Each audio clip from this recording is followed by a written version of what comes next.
Oda ekonomike amerikane në Kosovë ka organizuar sot një tërëz diskutimi me temën nga debati për politikat e hapat praktik, qasja në LNG, gatishmëria bizneseve dhe siguria energjetike e Kosovës.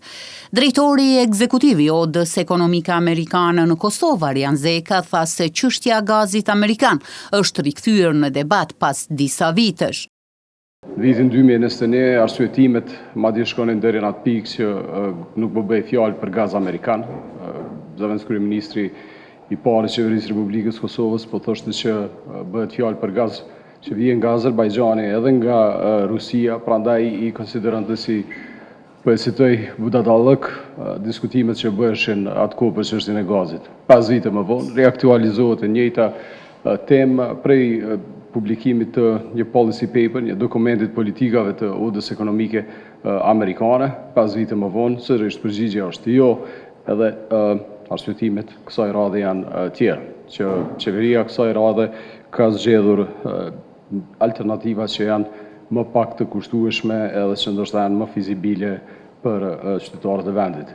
Ndërka që antari i bordit të Odës ekonomike amerikane, Pleurat Hundozi, tha se gazi natyror nuk duhet të shihet si zëvendësim i burimeve të tjera të energjisë, por si një burim shtesë për të cilin Kosova ka nevojë. Gazi nuk është zëvendësim i burimeve të tjera të energjisë. Kjo po humbet gjatë debatit, nuk është dialog a do ta zgjidhem njërin apo tjetrën. Kosova ka nevojë për gjitha burimet e mundshme të gjenerimet e energjisë, po edhe gjenerimet e energjisë në pikën e djegjes pa në industri, jo vetëm si rrymë. Learta Hollaj, ekspertë për zhvillim të qëndrueshëm, tha se qëndrimi ndaj kësaj çështjeje lidhet edhe me besimin e Kosovës ndaj Shteteve të Bashkuara të Amerikës, duke ndërlidhur me energjinë dhe sigurinë nacionale.